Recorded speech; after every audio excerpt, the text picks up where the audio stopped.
ഇനി നമുക്ക് ഈ ഫുഡ് ട്രക്ക് ബിസിനസ്സിലേക്ക് വരാം. എന്താണ് ഫുഡ് ട്രക്ക് ബിസിനസ്സിനെ നിങ്ങളുടെ അഭിപ്രായം? ഞാൻ ഭയങ്കരമായിട്ട് എനിക്ക് നിങ്ങളൊരു പോസ്റ്റിന്റെ അടിയിൽ വരെ ഞാൻ ഫുഡ് ട്രക്ക് ബിസിനസ്സിനെതിരെ കമന്റ് ഇട്ടു. അതും ഈ പറഞ്ഞിരുന്നു വയബിൾ അല്ല. അതിനുള്ള കാര്യം ഒരു മൾട്ടിപ്പിൾ റീസൺസ് ഉണ്ട്. നമ്മൾ ഫസ്റ്റിന്റെ ഒരു ചോദ്യം അങ്ങോട്ട്, എന്തിനാണ് നമ്മൾ ഫുഡ് ട്രക്കിൽ തുടങ്ങുന്നത്? ഒരു ആൾക്കാർക്കൊരു ഹരമാണ് ഫുഡ് ട്രക്കിന് ഫുഡ് വാങ്ങിക്കുക. ഫോർ എക്സാമ്പിൾ ദുബായിൽ പോയി കഴിഞ്ഞാൽ എക്സിറ്റ് 5 നിങ്ങൾ പോയിട്ട്, എക്സിറ്റ് 5 ആണോ എക്സിറ്റ് എന്തോ ഒരു ഓക്കെ, അവിടെ ഒരു രസമാണ് ആൾക്കാർക്ക് അവിടെ പോയി കഴിക്കാൻ. അപ്പം ആ ഒരു വൈബ് കണ്ടന്റ് ആൾക്കാർക്ക് പോസ്റ്റ് ചെയ്യാം, ഈ സാധനങ്ങളൊക്കെയാണ് എൻ്റെ മനസ്സിലുള്ളത്. അപ്പൊ എന്താണ് ആ ഫുഡ് ട്രക്ക് ബിസിനസ്? അതല്ലാണ്ട് ഞാൻ ഫസ്റ്റ് ഉത്തരങ്ങൾ തന്നെ പറയും. അതിനാണ് ചോദിക്കുന്നത്, അതിന്റെ ആവശ്യകത എന്താണ്? ഫുഡ് ട്രക്ക് എന്തുകൊണ്ട് നമ്മൾ ഫുഡ് ട്രക്ക് തുടങ്ങണം? ഈ ഗ്ലാമർ മാത്രമേ ഉള്ളൂ? എന്തായിരിക്കും ഫുഡ് ട്രക്ക് ബിസിനസ്? എന്തുകൊണ്ടാണ് ആളുകൾ ഫുഡ് ട്രക്കിനെ കുറിച്ച് ചിന്തിക്കുന്നത്? ഗ്ലാമർ ഇസ് കാരണം ഞാൻ മനസ്സിലാക്കണത്തോളം എല്ലാവരും ഫുൾ ടൈം ഇപ്പോൾ ഫോണിലാണ്. ഒന്ന് ബിസി, പിന്നെ ബോറടിച്ചാൽ അപ്പം തന്നെ ഫോൺ എടുത്ത് സ്ക്രോൾ ചെയ്യും. ഈ ഫുഡ് ട്രക്ക് ബിസിനസ്സിലുള്ള ഒരു ഗുണം പറഞ്ഞാൽ അതിൻ്റെ അകത്ത് നല്ലോണം കണ്ടന്റ് വരും. ആൾക്കാർ ഞാൻ ഇവിടെ പോയി, ഇന്ന ഫുഡ് ട്രക്ക് പോയി, നല്ല രസമുണ്ട്. മീൻസ് ഇപ്പൊ ഒരു പുതിയ ട്രെൻഡ് വന്നിട്ടുണ്ട്, എന്തോ ലേസ് പൊളിച്ചിട്ട് അതിൻ്റെ അകത്ത് കുറേ സാധനങ്ങൾ ഇട്ട്. അപ്പോൾ ഞാനിപ്പം കാണുന്ന ഒരു ഏരിയ എന്ന് പറഞ്ഞാൽ ഫുഡ് ട്രക്ക് ബിസിനസ് നല്ല സെക്സിയാണ്, കുറേ കണ്ടന്റ് കയറിക്കോളും, ഇത് നമുക്ക് എവിടെ കൊണ്ടുപോയി ഇടാം എന്നുള്ളതാണ് ഞാൻ ചിന്തിക്കുന്നത്. എന്താണ് ആ ഒരു ഏരിയയിൽ നിങ്ങളെ എക്സ്പീരിയൻസ് അല്ല നിങ്ങൾക്ക് അറിയുന്നത്? നിങ്ങൾ ആദ്യം പറഞ്ഞൊരു പോയിന്റ്, ഫസ്റ്റ് പറഞ്ഞു ഈ പറഞ്ഞ പോലെ ആളുകൾക്ക് ഒരു കൗതുകമുണ്ട് കാണാൻ. അവിടെ കൊണ്ടുപോയിട്ടാ മേ ബി ആളുകൾ വന്നതിന്റെ വീഡിയോ ഇടും, ഫോട്ടോ ഇടും എന്നൊക്കെ ഉള്ളത്. പക്ഷെ ഒരു തവണ സംഭവിക്കുള്ളൂ. ഒരാൾ വന്നു കഴിഞ്ഞാൽ ഒരു തവണ അയാളത് ചെയ്യുള്ളൂ. അതിലപ്പുറം ആ ഫാൻസി എന്നുള്ള സംഗതി എത്ര കോടികൾ ഇൻവെസ്റ്റ് ചെയ്തൊരു റെസ്റ്റോറൻറ്റ് ഇന്റീരിയർ ആണെങ്കിലും നമ്മൾ 1, 2, 3 വട്ടം നമ്മൾ പോകുമ്പോഴേ നമ്മൾ ശ്രദ്ധിക്കുള്ളൂ. പിന്നെ നമ്മളത് ലീസ്റ്റ് ബോധേടാം. അപ്പൊ അതുകൊണ്ട് നമുക്കൊരു മേ ബി ഒരു ഇനീഷ്യൽ ഒരു ഹൈപ്പ് ക്രിയേറ്റ് ചെയ്യാൻ പറ്റും എന്നുള്ളതിലപ്പുറം നമുക്കിത് ഭയങ്കരമായിട്ട് എന്നും ആളുകളെ ആ ഒരു ഫാക്ടർ വെച്ചിട്ട് ഡ്രൈവ് ചെയ്യാൻ കഴിയില്ല. അല്ല, പ്രൊഡക്റ്റ് നല്ലതാണെങ്കിലോ അവർ കൊടുക്കുന്ന പ്രൊഡക്റ്റ് നല്ല പ്രൊഡക്റ്റ് ആണ് അല്ലെ? ഓക്കെ, ഇനീഷ്യലി ആളുകളോട്ട് എത്തിക്കുക എന്നുള്ളതേ ഇതുള്ളൂ. അപ്പൊ പ്രൊഡക്റ്റ് നല്ലതാണെന്നുണ്ടെങ്കിൽ നമുക്ക് ഫുഡ് ട്രക്കല്ല, നമ്മൾ എവിടെ തുടങ്ങിയാലും പോകില്ല, റൂം എടുത്തോടും ചെയ്തോടെ. അല്ല, നമുക്ക് ഇത് എവിടെ പോയിട്ടും എവിടെയും ലൊക്കേറ്റ് ചെയ്യാലോ. നമ്മൾ വെറുതെ റൂമും കാര്യങ്ങളും ഹണ്ട് ചെയ്ത് വെറുതെ സമയം കളയല്ല, നമ്മളെ കുറെ ടൈമും എനർജി അയിമേൽ കളയണ്ടല്ലോ. ഇത് നമുക്ക് എവിടെ പോയിട്ടും സെറ്റപ്പ് ചെയ്തുകൂടെ? നമുക്ക് എവിടെ സെറ്റപ്പ് ചെയ്യാൻ പറ്റും? ചെയ്യാൻ പറ്റില്ലേ? എവിടെ സെറ്റപ്പ് ചെയ്യാൻ പറ്റും? നിങ്ങൾ ഉദ്ദേശിക്കുന്ന കോഴിക്കോട് എവിടെ ഫുഡ് ട്രക്ക് ഇടാ? സരോവരം ഏരിയയില് അല്ലെങ്കിൽ നടക്കാവ് ഏരിയയില് അവിടെ ഫുഡ് ട്രക്ക് ഇട്ടിട്ട് ഈ ഒരു സാധനം, അല്ലെങ്കിൽ ബീച്ച് ഏരിയയില് ഫുഡ് ട്രക്ക് ഇട്ടിട്ട് നമുക്കിത് സെറ്റപ്പ് ചെയ്തുകൂടെ? ബീച്ചിൽ നിങ്ങൾ എവിടെ ഇടും? ബീച്ചില് അവിടെ ബീച്ച് പാർക്കിംഗ് ലോട്ട് ഉണ്ട്, മുനിസിപ്പാലിറ്റിനോട് സംസാരിച്ചു കഴിഞ്ഞാൽ അവിടെ ഇട്ട് കഴിഞ്ഞാൽ ഈ ഒരു ബിസിനസ് വയബിൾ ആവുമോ? ഒന്നാമത്തെ പ്രശ്നം, നേരത്തെ ഫുഡ് ട്രക്കിലെ ചാലഞ്ചസ് പറഞ്ഞുതരാം.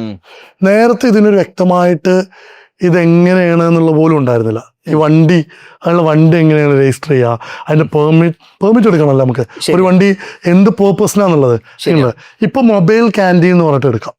മൊബൈൽ ക്യാൻറ്റീൻ എന്ന് പറഞ്ഞിട്ട് വണ്ടിയുടെ RC തന്നെ നമുക്ക് മൊബൈൽ ക്യാൻറ്റീൻ എന്ന് പറഞ്ഞിട്ടുള്ളതുണ്ട്.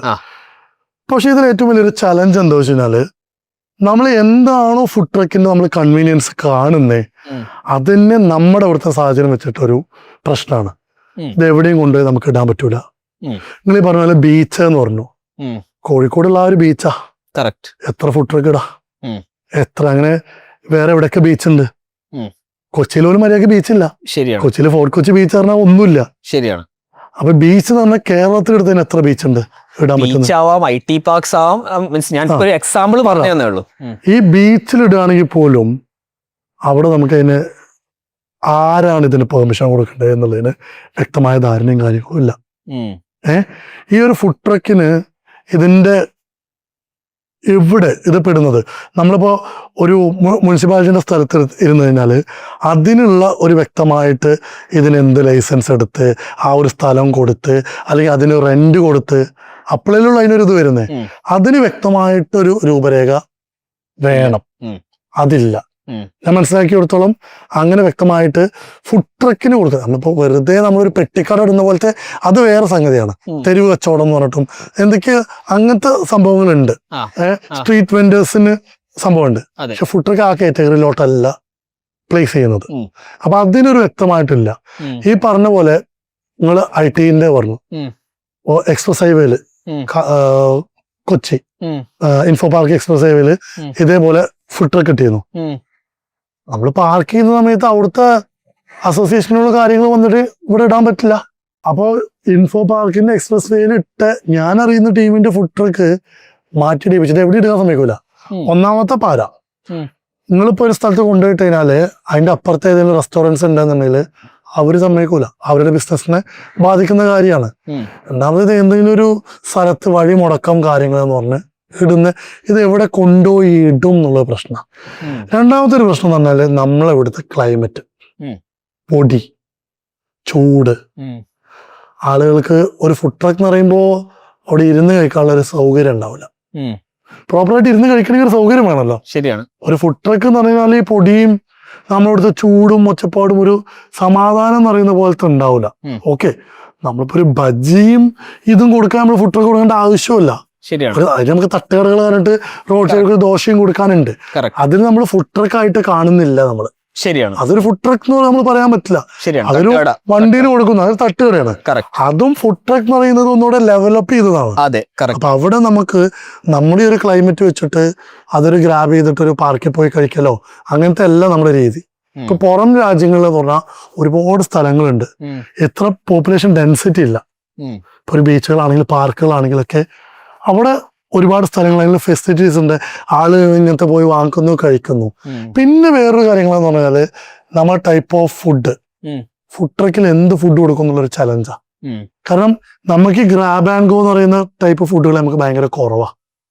പുറത്താണെങ്കിൽ ആളുകൾ ഒത്തിരി സൂപ്പ് കഴിക്കും, സാൻഡ്വിച്ചസ് ഉണ്ട്, അങ്ങനത്തെ സംഭവങ്ങളൊക്കെ ഫുഡ് ട്രക്കുകളിൽ സെല് ചെയ്യുന്നത് നമുക്ക് മേ ബി എവിടെയെങ്കിലും വന്നിട്ട് വേണമെങ്കിലും വെറുതെ ഒരു നിന്ന് കഴിക്കാൻ പറ്റുന്ന സംഭവങ്ങള് ഗ്രാബ് ചെയ്ത് നമുക്കിങ്ങനെ ബൈറ്റ് എടുക്കുക, കുടിക്കുക, അങ്ങനത്തെ സാധനങ്ങളാണ്.